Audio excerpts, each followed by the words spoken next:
Hey, Assalamualaikum warahmatullahi wabarakatuh. My name is Joshua. Hey, today our group will talk about the Mangkubumi city versus the international cases.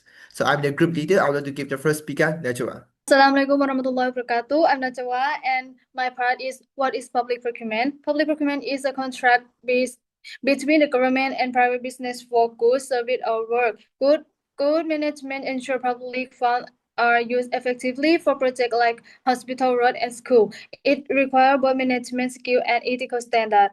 What is buy ranking? Buy ranking is when company collude to manipulate tender. It reduces competition, increase cost, and lower quality. Such collusion destroy fair public procurement. Thank you. Assalamualaikum, my name is Hanif, and do you know a bid ringing? It's an illegal agreement between competitors to manipulate the bidding process. And there are four main types: cover bidding, bid rotation, bid suppression, and market allocation. It's very harmful to free market, especially for construction. And next, what is my CC? It was established under the Competition Act 2010, and the purpose is to promote national economic growth and promote fair competition, protect consumer, and prevent monopolies. And next is Competition Act 2010. Its purpose to prevent large companies from unfairly influencing by the market, and its goal to keep the price competitive and focus on the fair competition, and while maintain market integrity and public trust and reduce anti-competitive practice. Thank you. Assalamualaikum, this is Joshua Hey. I would like to continue the Mangkubumi cases versus international case. So what is Mangkubumi? Mangkubumi is a construction company which has been started working in 2001, and it has a infrastructure tender projects which is related with the government organization which is like under the JK, the Public Works, under JPS, Department of Education and Drainage. So those tenders are very important for the public awareness because of this is for the flood mitigation, also the for the transportation cases.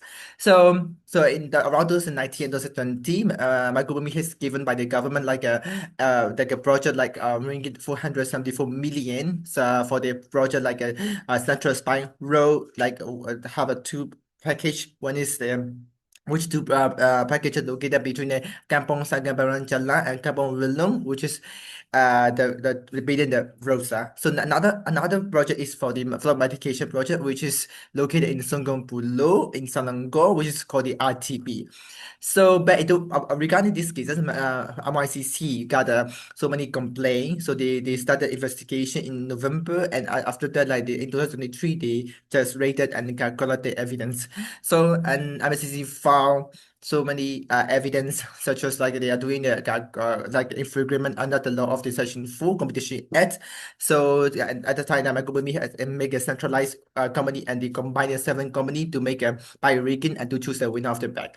So what is the legal consequences? Of course, the legal consequences that in February 2025, MIC imposed the financial penalty not more than 10% under the law. So right now they make it like for the total like over ringgit to 92 million, and for the amendment the Mangkubumi has to pay the 21 million. So next case is the South African construction cutter. As we all know, that is about the Waka Waka Shakira case, right? So in 2013. The Competition Commission of the South Africa exposed the 114 the company they found a collusion. So which is the has so many projects for the World Cup, like the airport upgrade and even the building the stadium in the soccer city also. So it's make that the like cost inflated like 10 to 30% in inflation of the costs of the stadium. So of course yes, it's enforcement body which is the Competition Commission in South Africa, which is has a authority under the Competition Act at 1998.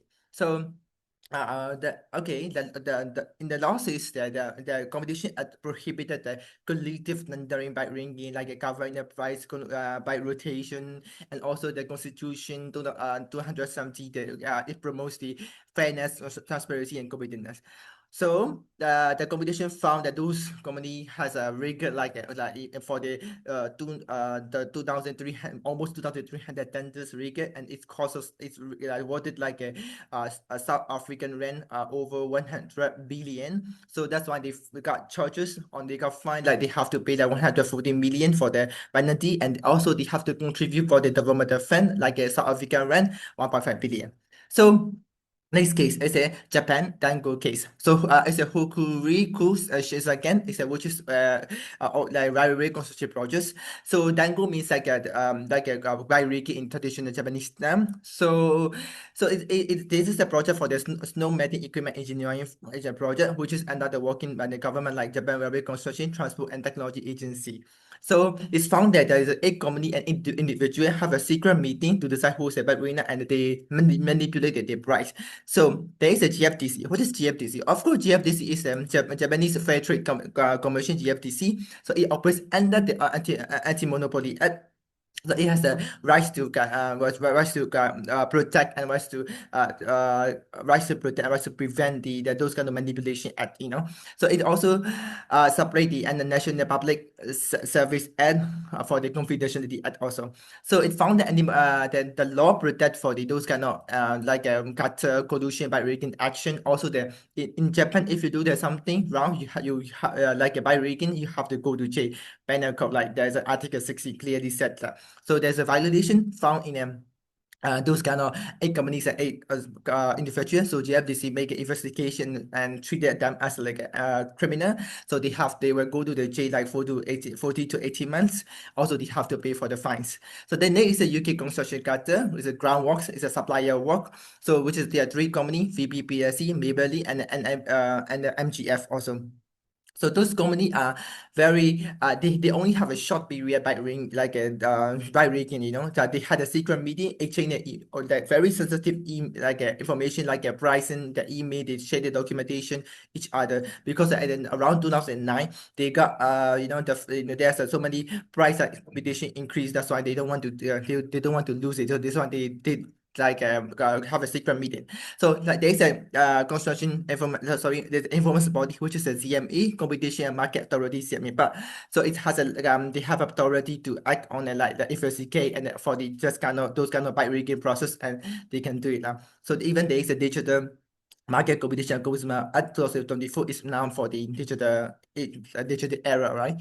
So though it have the lawsuits, it bans the anti-competitive agreement and share the confidential pricing information between the anti parties.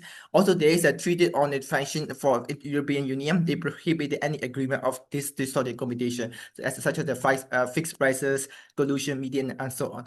So CMA issued a decision on the 2021 for the three companies. So like they imposed like 15 million sterling pound on the three companies. Like the VP have to pay the 11 million, MG have to pay over 3 million. The norm altogether 15 million, but maybe they have to do the full immunity for the reporting cooperate they had.